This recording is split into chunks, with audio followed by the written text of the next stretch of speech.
Hello നമസ്കാരം, രഞ്ജിത്ത്.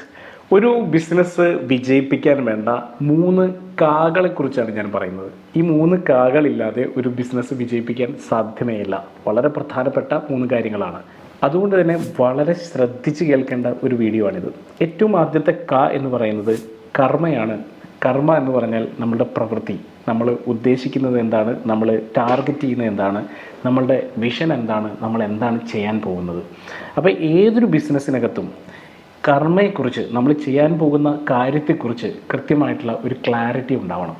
അപ്പോൾ പലപ്പോഴും സ്റ്റാർട്ടപ്പുകളൊക്കെ ഞാൻ കണ്ടിട്ടുള്ളത്, സ്റ്റാർട്ടപ്പ് നമ്മൾ ഒരുപാട് തരത്തിലുള്ള ഇൻട്രാക്ഷൻസ് പല സ്റ്റാർട്ടപ്സുമായിട്ട് ചെയ്തിട്ടുണ്ട്. പ്രത്യേകിച്ചും കഴിഞ്ഞ മനോരമ എലിവേറ്റ് പോലുള്ള ഒരു പ്രോഗ്രാമിലൊക്കെ സ്റ്റാർട്ടപ്പുകളെയൊക്കെ ഷോർട്ട് ലിസ്റ്റ് ചെയ്തതും ബാക്ക് എൻഡ് വർക്കുകളൊക്കെ ചെയ്തതും ബ്രഹ്മ ലേണിംഗ് സൊല്യൂഷൻസ് ആയിരുന്നു. ഞാനായിരുന്നു അവരെ ഗ്രൂം ചെയ്തതൊക്കെ. അപ്പോൾ പലപ്പോഴും സ്റ്റാർട്ടപ്പുകളെക്കുറിച്ച് നോക്കുമ്പോഴേ അവർ പലപ്പോഴും അവരുടെ ഗോൾസിനെ കുറിച്ച് കൃത്യമായിട്ടുള്ള ധാരണയില്ലാത്ത ആളുകളാണ്.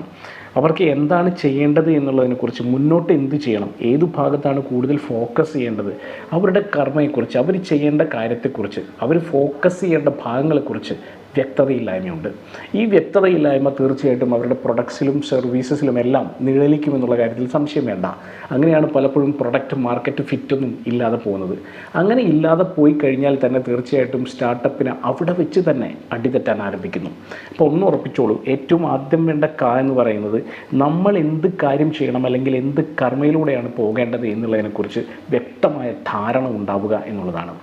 രണ്ടാമത്തെ എന്ന് പറയുന്നത് കാശ് തന്നെയാണ്. കാശില്ലാതെ പലപ്പോഴും ബിസിനസ്സുകൾ വർക്കൗട്ട് ചെയ്യുന്നത് അത്ര എളുപ്പമല്ല. ഓരോ ഡൊമെയിനിലും ഓരോ എമൗണ്ട് ഓഫ് ക്യാഷാണ് വേണ്ടി വരിക എന്നുള്ളത് മാത്രം. ഒരു എക്സാമ്പിൾ പറയുകയാണെങ്കിൽ, ഇപ്പോൾ നിങ്ങളൊരു FMCG ബ്രാൻഡ് ഉണ്ടാക്കാനായിട്ട് ഇറങ്ങിത്തിരിക്കുകയാണെന്ന് വിചാരിച്ചോളൂ. അത് വളരെ ചെറിയ രീതിയിൽ നിങ്ങൾ താമസിക്കുന്ന ഇടവഴിയിൽ മാത്രം ഈ FMCG ബ്രാൻഡിനെ എത്തിക്കാനാണ് നിങ്ങൾ ഉദ്ദേശിക്കുന്നതെങ്കിൽ ഒരു പക്ഷേ നിങ്ങളുടെ കയ്യിൽ 5000 രൂപ മതിയായിരിക്കും മാർക്കറ്റ് ചെയ്യാനായിട്ട്. ആളുകളെ നേരിട്ട് ചെന്ന് കാണാനും കുറച്ച് ട്രാൻസ്പോർട്ടേഷനും കുറച്ച് നോട്ടീസിനൊക്കെ വേണ്ടിയിട്ടുള്ള ഒരു ചെറിയ പൈസ മാത്രം മതിയായിരിക്കും. അല്ലെങ്കിൽ പൈസയൊന്നും ഇല്ലാതെയും നിങ്ങൾക്ക് ചെയ്യാൻ കഴിയും. അതേസമയം നിങ്ങളുടെ വാർഡിലേക്കോ നിങ്ങളുടെ പഞ്ചായത്തിലേക്കോ ഒന്ന് വിപുലീകരിക്കുകയാണെങ്കിൽ ഓട്ടോമാറ്റിക്കലി നിങ്ങൾക്ക് കൂടുതൽ പൈസ ആവശ്യമായിട്ട് വരും. കൂടുതൽ വിപുലീകരിച്ച് അതൊരു ജില്ല മൊത്തമാക്കിയാൽ തീർച്ചയായിട്ടും മാൻ പവറിനായിട്ടും മെഷീനറിക്കായിട്ടും മറ്റുള്ള മെറ്റീരിയൽസിന് വേണ്ടിയും ഒക്കെ നിങ്ങൾക്ക് വലിയ രീതിയിൽ ഇൻവെസ്റ്റ്മെൻറ്റ് ആവശ്യമായിട്ട് വരും. ഒരു കാര്യം മനസ്സിലാക്കുക, നിങ്ങൾ എത്ര വലുപ്പത്തിലേക്കാണോ നിങ്ങളുടെ ബിസിനസ് പ്ലാൻ ചെയ്യുന്നത്, ഏത് പെർട്ടിക്കുലർ ഡൊമെയിനിലാണോ ബിസിനസ് പ്ലാൻ ചെയ്യുന്നത്, അതിനനുസരിച്ച് നിങ്ങൾക്ക് ആവശ്യമുള്ള കാശ് വ്യത്യാസപ്പെട്ടുകൊണ്ടിരിക്കും. നിങ്ങൾ തിരഞ്ഞെടുക്കുന്ന ഡൊമെയിനിന് അനുസൃതമായിട്ടുള്ള ക്യാഷ് നിങ്ങളുടെ കയ്യിലില്ലെങ്കിൽ യാതൊരു സംശയം വേണ്ട, ആ ബിസിനസ് വിജയിക്കാനുള്ള സാധ്യത വളരെ വളരെ കുറവാണ്. അപ്പോൾ ഏറ്റവും ആദ്യം കൃത്യമായ കർമ്മ നമുക്ക് ഉണ്ടായിരിക്കണം, വ്യക്തമായ ധാരണ ഉണ്ടായിരിക്കണം. രണ്ടാമത്തേത് എത്ര കാശ് വേണം എന്നുള്ളതിനെക്കുറിച്ച് കൃത്യമായിട്ടുള്ള കാൽക്കുലേഷൻ ഉണ്ടായിരിക്കണം. മൂന്നാമത്തേത് കൂട്ടായ്മയാണ്. മൂന്നാമത്തെ കായാണ് കൂട്ടായ്മ. എന്താണ് കൂട്ടായ്മ? അതൊരു ടീം വർക്കാണ്.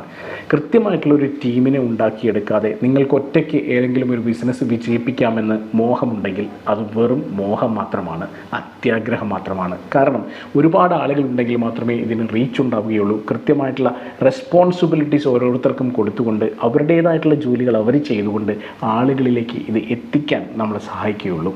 അപ്പം നിങ്ങൾക്കൊരു സ്ട്രക്ചർ ഉണ്ടാകണം. ആ സ്ട്രക്ചറിനകത്ത് സെയിൽസിന് വേണ്ടിയും പർച്ചേസിന് വേണ്ടിയും അഡ്മിനിസ്ട്രേഷന് വേണ്ടിയും ഫൈനാൻസിന് വേണ്ടിയും ഓപ്പറേഷൻസിന് വേണ്ടിയും ഒക്കെ ആളുകൾ കൃത്യമായിട്ട് അസൈൻഡ് ആയിരിക്കണം. അതിന് താഴെ അവർക്ക് വേണ്ടി ഓരോരുത്തർക്കും വേണ്ടി ഓരോ ഡിവിഷനും വേണ്ടി സെപ്പറേറ്റ് ആയിട്ടുള്ള ടീമുകൾ ഉണ്ടാകണം.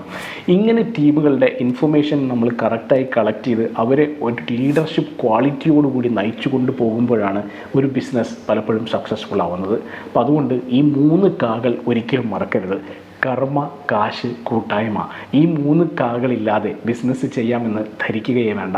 ബാക്കി എന്തില്ലെങ്കിലും ഈ 3 കാകളുണ്ടെങ്കിൽ ഒരുപക്ഷെ നിങ്ങളുടെ ബിസിനസ് വിജയിച്ചു എന്ന് വരാം. All the best.